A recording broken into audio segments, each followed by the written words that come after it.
bonjour à tous et bienvenue sur Mosaïque Cristal. Dans cette émission, large retour sur les événements qui ont marqué le week-end. Voici un aperçu en images. Les motards ont repris du service pour l'opération Une rose, un espoir. Ils ont sillonné toutes les communes pour échanger des roses contre des dons. Dans le Pays de Bitche, 220 motos ont participé à cette 21e édition pour récolter des fonds contre le cancer. Une stèle d'amitié à Valsbronn pour commémorer l'évacuation en Charente. La plaque a été dévoilée samedi matin en présence d'une délégation de Charentais. Leur venue a aussi été l'occasion de donner une conférence sur cette page de l'histoire vue par les Charentais. 20 ans, ça se fête. Artopi a profité du retour du premier Meisenthal pour revenir sur 2 décennies de création artistique. C'était aussi l'occasion pour la première fois pour la troupe de théâtre amateur de jouer dehors. 1er mai rime avec foire à Volminster et c'était à nouveau un succès pour la 45e édition. Après 2 ans de pause due au Covid, les exposants ont à nouveau installé leur stand dans les rues. Ils étaient 130 cette année. Qui dit veille de 1er mai dit Hexenart. Pour la première fois, des animations étaient organisées au centre-ville de Sarreguemines dans le cadre du festival Miré de Plate. Tandis que le basket club d'Ambar proposait un parcours maléfique pour la 10e édition de sa Hexenart. Et à Ypelin, c'est la société Omnisport du village qui lançait le défi de participer à sa 2e marche des sorcières.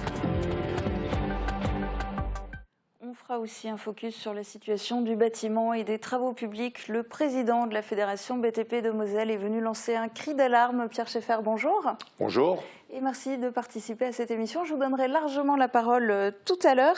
Et puis avant de passer aux événements du week-end, retour d'abord sur un accident tragique qui s'est déroulé vendredi sur la voie verte au niveau du viaduc de la Schwalbe. Il a coûté la vie à un jeune homme d'une trentaine d'années, originaire du sud de la France. Pour une raison indéterminée, sa voiture a changé de voie et percuté de plein fouet un semi-remorque qui se trouvait en face. Sérieusement blessé, le conducteur du camion a été transporté à l'hôpital Robert Pax. Heureusement, pas d'accident sur la route ce week-end dans le cadre de l'opération Une rose, un espoir. Les motards au grand cœur ont signé leur retour. Après 2 années difficiles liées à la crise sanitaire, l'édition 2022 de l'opération Une rose, un espoir s'est déroulée sans restriction. Pour le secteur du Pays de Bitche, le départ de cet événement au profit de la Ligue contre le cancer a été donné à la salle Schumann de Rohrbach-les-Bitches. Reportage de Thibaut Desmerlet.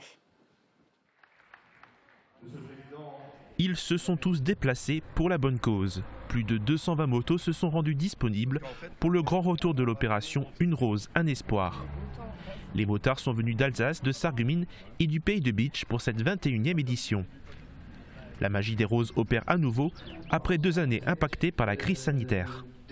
Ça se présente très bien, le ciel est avec nous pour cette édition que je qualifierais presque de renaissance, dans la mesure où en 2020 on a fait une édition de secours, en 2021 on a fait une édition pareille limitée, on va l'appeler comme ça. On est parti comme avant, comme si de rien n'avait été durant ces 2 années-là.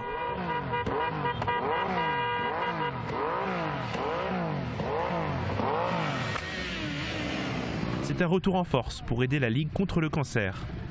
Les bénévoles ont pour mission de distribuer plus de 19 000 roses fournies par les Fleurs Crêpes. Parmi eux se trouve Mathilde. C'est sa 2e année et elle est heureuse de reprendre du service. Je suis heureuse que ça reprenne parce que l'ambiance elle est vraiment indescriptible. Bon, on l'entend aux sirènes derrière, c'est un vrai plaisir. Franchement, le rassemblement est magique et c'est toujours un week-end magnifique du coup. Le grand départ pour ce week-end s'est déroulé à Rohrbach-les-Bitches. Les motards sillonneront tout le Pays de Bitche pour récolter les dons auprès des habitants. Bidin faisait partie des communes visitées samedi matin. Et les motards n'ont pas seulement effectué du porte-à-porte, des dizaines de bénévoles du secteur de Vousvillers étaient aussi mobilisés dans des lieux fixes, des supermarchés, des boulangeries, mais aussi, comme vous le voyez sur ces images, au centre-ville de Sarreguemines. Lors de la dernière édition, l'association Une rose, un espoir du secteur de Vousvillers a reversé la somme de 75 000 € à la Ligue contre le cancer. Un peu d'histoire avec un grand H. Ce week-end, la commune de Valsbronn a reçu une délégation de Charentais venus de Cherves-Richemont, commune où les villageois mosellans ont été évacués en 1939. L'occasion d'écouter une conférence préparée en 2019 avec les derniers témoins de cette histoire. Catherine Henrich y a assisté. Habitants de Valsbronn et Charentais devaient se rencontrer en 2020, mais la pandémie a retardé leurs retrouvailles. Ce soir, une centaine de personnes de la vallée de la Horne est venue assister à une conférence sur l'évacuation. Il y a 80 ans, les réfugiés mosellans arrivent à Cherves de Cognac. C'est l'histoire tragique de plusieurs villages de la frontière. Nathalie Hamon, Pierre Chassagne et Francis Bouchereau se sont penchés sur cette page méconnue de l'histoire de la Charente. En 2019, les conférenciers sont venus recueillir les témoignages des habitants de Valsbronn. Et la conférence a été donnée en Charente à l'issue de leurs nombreuses recherches. Les gens ne connaissaient pas ce fait d'histoire. Donc ils ont découvert, ils ont appris, ils ont découvert. Parce que sur la commune, on n'a jamais parlé de Valsbronn, ou alors très très peu. Moi je me rappelle, je suis rentrée à la mairie en 86, c'est là que j'en avais entendu parler, mais après on n'a pas été plus loin. Si en Charente la mémoire s'est perdue, en Moselle, c'est une page d'histoire qui a marqué les villages. Je vous avoue, moi, ça m'a toujours intéressé, passionné, parce que j'ai eu la chance d'avoir une grand-mère qui nous a expliqué, qui nous parlait énormément de cette période très dure qui était la guerre. Déplacé de force en quelques heures, avec pour seul bagage ce qu'il pouvait porter, un récit qui a aujourd'hui, avec la guerre en Ukraine, une résonance toute particulière. Un devoir de mémoire pour les deux communes, alors même qu'il reste aujourd'hui si peu de témoins directs de ces événements. Valsbronn et Cherves-Richemont ne sont pas jumelées, mais en novembre 2019, les deux communes ont signé une charte d'amitié. Une charte qui a été symbolisée par une stèle commémorative installée en Charente en 2019. Cette année, c'est à Valsbronn d'installer la sienne sur la place du village. Elle a été dévoilée samedi matin. Moment symbolique à Valsbronn, la commune de Cherves-Richemont a offert au village une stèle signifiant l'amitié entre les deux communes. L'histoire est partie de Christian Schwalbach, maire de Valsbronn, qui en vacances dans le sud-ouest a voulu partir sur les traces de ses grands-parents, évacués en 1939. Donc ils avaient été accueillis à Orlu, donc, qui est une annexe de Cherves. Et donc là, nous sommes rentrés directement en contact avec la famille qui habite la maison où habitaient les grands-parents. Depuis, des liens se sont tissés avec la municipalité charentaise, donnant lieu non pas à un jumelage, comme c'est le cas dans beaucoup de communes partageant l'histoire de l'évacuation, mais une charte d'amitié. L'amitié a une place encore plus importante. Une amitié, elle vient toujours du fond du cœur. Dans la délégation charentaise, aucun n'a vécu personnellement cette page de l'histoire et à Valsbronn, les témoins directs se comptent sur les doigts d'une main. Mais préserver cette mémoire est important. Je pense qu'à un moment donné, la mémoire des choses passe surtout par la réunion des personnes. Et en se réunissant nous-mêmes, on a réalisé simplement qu'on avait les mêmes aspirations et les mêmes espoirs. La cérémonie a réuni élus des environs de Valsbronn et habitants de la commune, ainsi que les 17 Charentais de la délégation. L'abbé Weiss, curé de la paroisse, a procédé à la bénédiction de la stèle, associée à une prière pour la paix. Ce week-end, beaucoup d'événements étaient liés au 1er mai. Dans le Pays de Bitche, Artopie a de nouveau organisé cette année la fête du 1er Meisenthal. Pendant tout le week-end, l'association a fait la part belle aux artistes ayant travaillé sur le site. Et c'était une fête particulière car Artopie célébrait aussi sa 2e décennie. Reportage de Thibaut Desmerlet.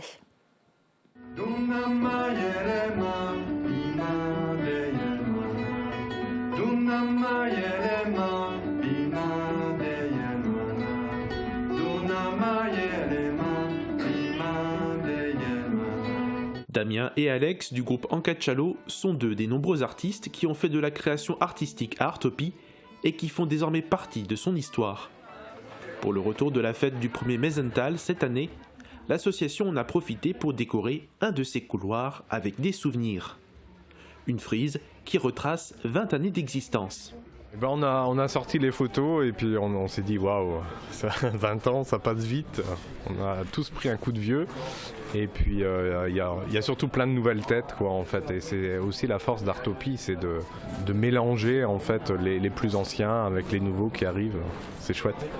20 ans passés dans l'ancienne orfèvrerie Manulor de Meisenthal, Artopie est devenu un laboratoire, un lieu de création pour diverses disciplines de l'art contemporain. Ce week-end, le public est venu en nombre pour assister à plusieurs représentations. Pour la toute première fois, la troupe amateur de théâtre, menée par la metteuse en scène Anne-Sophie Dier, a joué en dehors des murs. Nous essaierons d'être plus forains que foireux. Nous combattrons pour rire du pire. Laissez libre. Les rues de Wolminster étaient bondées de monde pour le 1er mai. La grande foire a fait son retour dans le village. C'est un rendez-vous qui date de plusieurs dizaines d'années. Pour la 45e édition, les visiteurs ont eu la joie de retrouver les exposants après 2 années impactées par la crise sanitaire. Reportage. Des stands et du monde à perte de vue. La grande foire du 1er mai fait son retour à Wolminster. Malgré 2 années d'absence dues au Covid, les exposants sont revenus pour cet événement historique. À l'origine, l'équipe municipale de l'époque a organisé cette foire du fait d'une forte demande. Au départ, il n'y avait qu'une vingtaine de stands. Au fil des années, ce rendez-vous s'est développé avec des pointes à 190 exposants. C'est quelque chose qui a commencé il y a une bonne quarantaine d'années. Et donc, c'est quand même quelque chose, un lieu de rendez-vous auquel les gens se sont habitués. Et c'est quelque chose, c'est un plus pour notre commune. Cette année, 130 exposants sont inscrits pour cette 45e édition. Avec la frontière à moins de 2 km, les visiteurs et les commerçants viennent aussi d'Allemagne. Sous les tonnelles, on trouve des commerces très variés, maraîchers, producteurs locaux, artisans, vente de vêtements, des forains se sont aussi déplacés. Les associations locales sont également présentes. C'est le grand retour, voilà. On attendait ça avec impatience, puisque pendant 2 années, on n'a pas eu l'occasion de l'organiser. Donc autant ça nous manquait à nous, la municipalité, autant je pense que ça manquait aux commerçants et ça manquait également bien sûr au public. Les rues de Sarreguemines, Adolphe Yvon et Bitche sont bloquées le temps de la foire. L'équipe municipale espère que cet événement reprendra de l'ampleur dans les prochaines années. À Sarreguemines, la zone piétonne était animée samedi. L'association des commerçants et la municipalité ont convié 2 troupes, une fanfare et des échassiers pour divertir les passants et créer de l'animation au centre-ville. Marie-Morgane Pires en a profité pour les filmer. De bien curieuses créatures au perché ont débarqué au centre-ville de Sarreguemines ce samedi. Les échassiers AAA de la compagnie La Trappe à Ressort ont amusé tous les passants. Quelques mètres plus loin, des notes de musique résonnent. Voici la fanfare de rue Moussaka.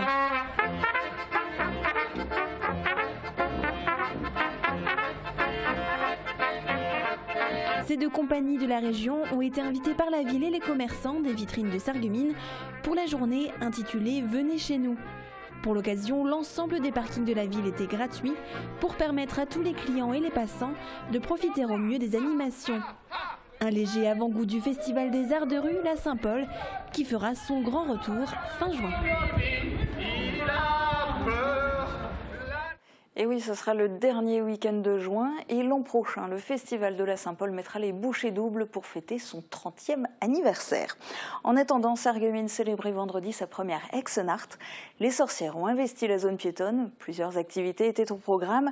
Les passants ont notamment rencontré de nombreuses sorcières venues leur jouer des tours. Guillaume Dumontail était sur place. Allez, on touille la popote des ex, on y va, on touille. Allez, un autre, allez. Une tradition bien de chez nous. Cette année marquait le retour en force de la Exenart à Sarreguemines avec toute une série d'animations proposées vendredi soir en zone piétonne. Pour l'occasion, et par magie démoniaque, des collégiens du Himmelsberg ont été transformés en sorcières promptes à jouer des tours aux passants.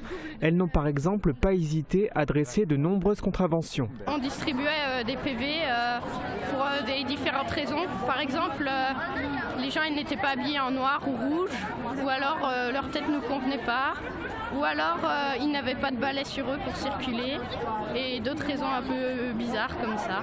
J'ai reçu un PV, vous voyez, un payé que je dois régler en pommes de terre, en Kronberg, m'ont-elles dit, ces sorcières. En plus des mauvais tours joués par les sorcières, un stand de production locale a été installé, ainsi qu'une ambiance musicale assurée par les musiciens du groupe Quetchekeshte.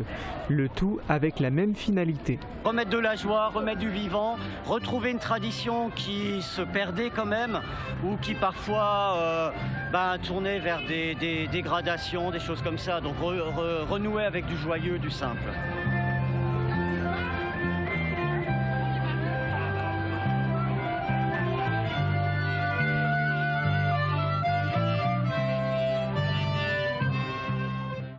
Le basket club d'Ambach n'en était pas à son coup d'essai avec l'organisation de sa Hexennacht. C'était cette année sa 10e édition, avec toujours plus de surprises le long du chemin. Marie-Morgane Pires a pris son courage à deux mains pour vous rapporter ces images. C'est parmi 600 autres courageux que j'ai pris le départ de la marche des sorcières organisée par le basket club d'Ambach. Nous nous élançons depuis la rue du Stade sur un chemin plongé dans la pénombre. Bien mal nous en a pris, ce soir-là, les sorcières et leurs acolytes sont sortis. Au détour d'un virage, caché au milieu des feuillages, il faut rester constamment sur ses gardes pour ne pas se voir jeter un sort. Est-ce que tu veux goûter de mon breuvage? Un mystérieux breuvage m'est proposé en plein cœur du voyage par une drôle de créature. Je trace ma route.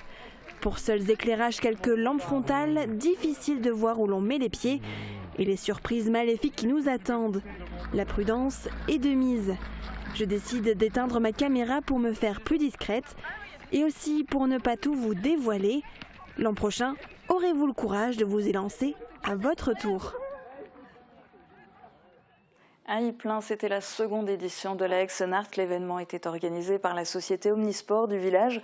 En plus d'être un club de foot, il est devenu essentiel pour l'association de mettre en place ce type d'animation.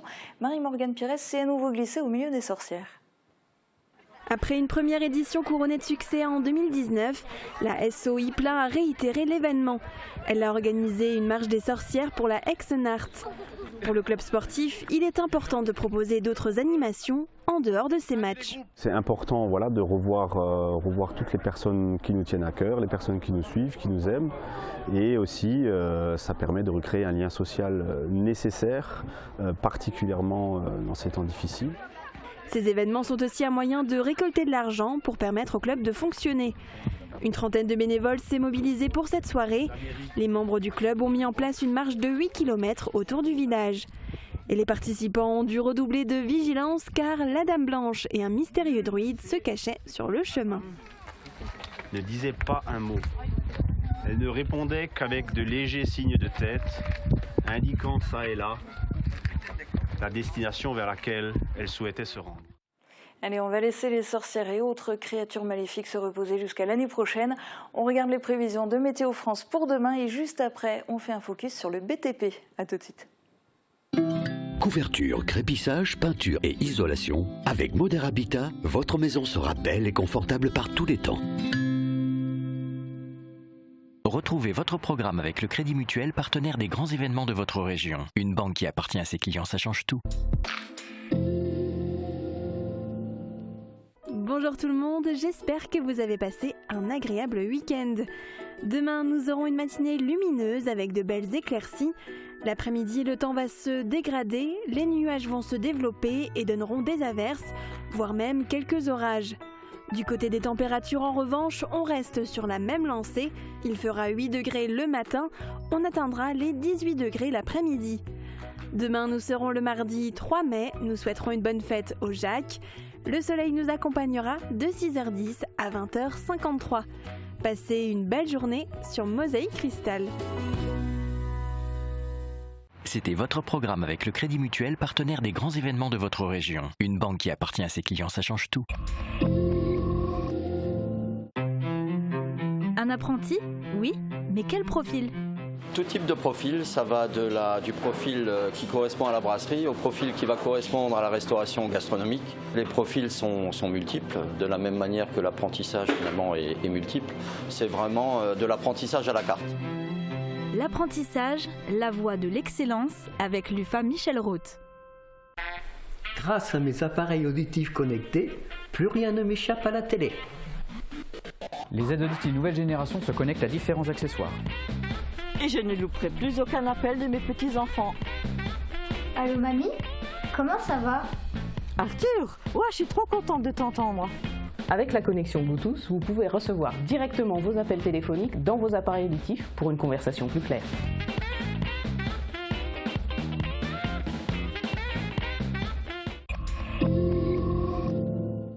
Focus sur le BTP, la parole est à l'invité du jour.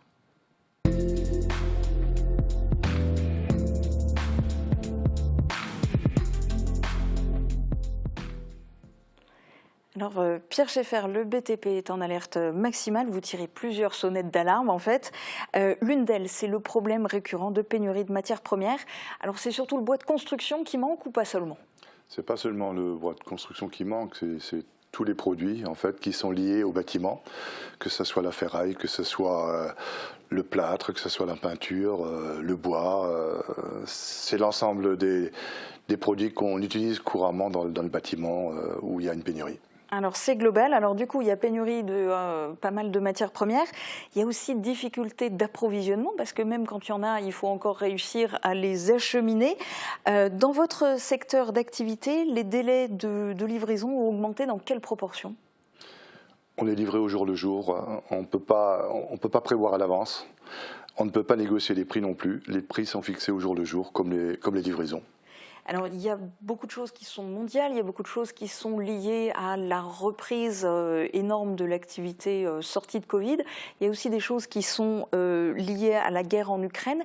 Qu'est-ce qu'elle a eu comme impact sur le BTP? Alors, la guerre en Ukraine a eu un impact important dans la mesure où un certain nombre de produits proviennent de Russie, de Biélorussie et d'Ukraine. L'aluminium, tout ce qui est profilé, tout ce qui est ferraille également. Donc bien évidemment, ça a aggravé les problèmes qu'on avait déjà précédemment. Et puis il y a eu aussi l'augmentation du carburant. Alors du coup, entre ces augmentations au niveau énergétique et carburant, et puis la hausse des coûts des matières premières, puisque vous le disiez, il n'y a plus possibilité de négocier non plus. Je suppose que forcément les entreprises du bâtiment répercutent les hausses de prix sur les clients. Ça se traduit comment concrètement dans les devis?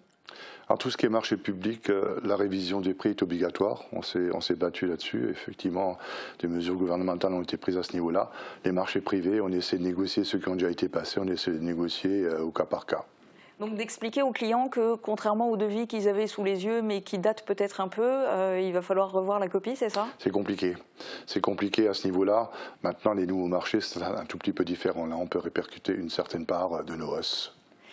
Et du coup, comme il y a des prix qui sont fluctuants, qu'il y a des livraisons aussi qui sont apparemment assez aléatoires, comment ça se passe au niveau des devis qui sont faits actuellement? La durée de validité a été fortement raccourcie. Est-ce que vous vous engagez encore sur des délais? Oui, on s'engage sur des délais. Les travaux qui doivent démarrer assez rapidement, donc ces délais, on maintient les prix sur 1 à 3 mois. Au-delà, ce n'est pas possible. Mais on arrive encore à avoir des devis qui sont valables pour 3 mois? Oui. On arrive encore à les avoir. Parce que ce n'est pas le cas dans la majorité des entreprises. Bien négocié. Donc maintenant, on ne négocie pas seulement le prix, on négocie aussi la durée de validité du devis. Mais c'est bon à savoir pour nos téléspectateurs. On a toujours négocié. Oui, d'accord. Et au niveau de l'exécution des travaux, est-ce que vous arrivez au niveau des entreprises à vous projeter, à établir des calendriers, à faire des promesses de date et à les tenir auprès des clients? C'est compliqué le planning à l'heure actuelle parce qu'on est forcément lié à l'approvisionnement des différents matériaux. Donc parfois il y a du retard suite à des livraisons. Des chantiers, même si ça dure, si ça continue, risquent d'être à l'arrêt aussi, certains qui ont commencé aussi. Donc c'est vraiment un problème aussi. Comment réagissent les clients et je pense en particulier les gens dans le privé? Est-ce que vous bénéficiez d'une certaine dose de compréhension ou parce que les gens sont pressés aussi que leur maison soit terminée et qu'ils puissent emménager par exemple? Bien évidemment, ils sont pressés, ça se comprend, mais néanmoins ils regardent les médias, ils savent exactement qu'il y a des problèmes d'approvisionnement et dans la majorité des cas, la grande majorité des cas, ils sont compréhensifs. Alors, il n'y a pas seulement les problèmes d'approvisionnement, parce que pour réaliser ces travaux, il faut aussi de la main-d'œuvre et le BTP fait partie des professions dans lesquelles ça devient de plus en plus difficile de recruter. Du coup, vous allez développer votre offre de formation au sein du CFA, aussi bien à Montigny qu'à Sarreguemines. Quels sont les projets ? Alors déjà à Montigny, il faut le savoir, c'est 1100 élèves. On est en progression par rapport à l'avant-dernière rentrée, on était à 930 élèves. C'est une progression relativement importante, donc ça veut dire que nos métiers attirent des jeunes, ça c'est important. On a investi 11 millions de travaux, c'est énorme, au CFA de BTP à Montigny. Le mois prochain, d'ailleurs, on va inaugurer ces travaux, oui, je crois que c'est le 14 mai. Au niveau de Sarreguemines, il était important de créer une antenne CFA BTP de Montigny. Nous l'avons réalisé il y a maintenant 2 ans. Au départ, il y avait 10 apprentis, victimes de notre succès. On a une quarantaine maintenant. Les locaux ne sont plus adaptés. Donc, on a décidé d'acheter de nouveaux locaux. C'est ce qui est fait pour justement qu'on puisse former nos apprentis actuels et les futurs dans des conditions acceptables. Cette antenne va également se développer, puisqu'on va ouvrir une section génie climatique ainsi qu'une section maçonnerie. À moyen terme, je pense qu'on tournera autour on pourra former entre 100 et 140 apprentis. Investissement énorme aussi. Avec les travaux, c'est 1 million d'euros d'investissement, ce qui n'est pas neutre, complètement financé par nous, par le CFA, il faut le savoir. On attend des subventions, peut-être, on en aura. Mais voilà, et puis ce qui est important aussi, c'est que c'est un établissement privé, donc il faut qu'on crée l'équilibre, c'est comme dans une entreprise. Si vos dépenses sont supérieures à vos recettes, vous déposez le bilan. Bon, ce n'est pas le cas actuel, je vous rassure. Et si vous en parlez si bien, c'est parce que vous en êtes aussi le président, donc pas seulement président de la fédération BTP Moselle, mais aussi président du CFA. En tant que président du BTP Moselle, de manière générale, vous tirez la sonnette d'alarme, mais finalement, en direction de qui et en espérant obtenir quoi ? Bon, déjà, il faut maintenant que l'actualisation des prix, la révision des prix soit générale en ce qui concerne les marchés publics. On essaie aussi de le faire au niveau des marchés privés, des marchés bien évidemment importants. Les bailleurs sociaux, certains jouent le jeu, d'autres ne sont pas tellement vertueux. Mais les textes disent qu'il faut qu'ils appliquent le code des marchés publics. Ils le font souvent quand ils utilisent des clauses quand ça les arrange, et quand ça ne les arrange pas, ils ne les utilisent pas. Donc là aussi, on se bat à ce niveau-là pour qu'on ait cette révision de prix au niveau des bailleurs sociaux également. Et du côté du BTP, qu'est-ce que les entreprises sont prêtes à faire pour améliorer la situation ? Alors déjà, on communique énormément. On communique par des clips. On a lancé une campagne de promotion de nos métiers, Construire ton avenir, où c'est 1000 apprentis qu'on essaye d'attirer vers nos métiers. Nos métiers sont des métiers qui sont valorisants, je l'ai déjà dit plusieurs fois à maintes reprises, c'est des métiers qui payent, c'est des métiers d'avenir, et c'est des métiers qui payent aussi, j'insiste là-dessus. Donc on peut faire une véritable carrière dans le BTP. Alors dans un tout autre registre, le recyclage et le tri des déchets font partie des obligations pour les entreprises du BTP aussi. Avant d'en parler, je vous propose de regarder un reportage sur un projet faramineux. Le groupe BEC, spécialisé dans les métiers du BTP, s'est lancé depuis plusieurs années dans la réhabilitation de la gigantesque friche d'aciérie de Talange à Gondange, datant de 1911. Après un gros travail de dépollution du site, l'objectif est de valoriser plus de 85 hectares de foncier pour y développer pas moins de 7 activités. État des lieux en images par Jean Milon. L'investissement est colossal, les répercussions le seront tout autant. Une enveloppe de 170 millions d'euros, créatrice d'ici 2025 de 500 emplois. Et au cœur du projet, la ferme volonté de travailler sur de l'économie circulaire avec la réutilisation de déchets industriels. C'est fondamentalement le recyclage et la valorisation de tous ces matériaux qui jusque-là étaient pour beaucoup enfouis en décharge alors qu'ils ont des caractéristiques et des valeurs intrinsèques qui sont intéressantes dans le domaine de la construction. Tout ce que nous recevons en déchets, en sortant de chez nous, pour l'essentiel, redevient de la matière première. Dans le même objectif, le groupe Beck et ses filiales recyclent 30 000 tonnes de bois chaque année. Dans une dimension énergétique pour des chaufferies et pour des fabrications de panneaux bois qui réutilisent du bois usagé pour refabriquer des portes, des panneaux, de la menuiserie industrielle aujourd'hui. Situé à cheval entre 3 communes, le site est divisé en 2 parties distinctes. Le côté valorisation dont nous parlions à l'est et le terrain promis à 2 immenses bâtiments de logistique de 40 et 80 000 m² à l'ouest. Un choix d'implantation stratégique au vu de la localisation des prochaines infrastructures. C'est effectivement la position du site, sa situation géographique par rapport à la proximité du carrefour A4 A31, avec les infrastructures ferroviaires qui sont situées en limite directe du terrain. Et n'oublions pas la liaison fluviale, puisque nous avons un port intérieur relié avec un canal. Un des 7 projets consiste justement à raccorder la ligne ferroviaire à la plateforme pour réduire l'empreinte carbone. Enfin, toujours dans cette continuité d'activités éco-responsables, un poumon vert de 20 hectares est en cours d'habilitation au sud, à la frontière avec le parc d'attractions Alligator.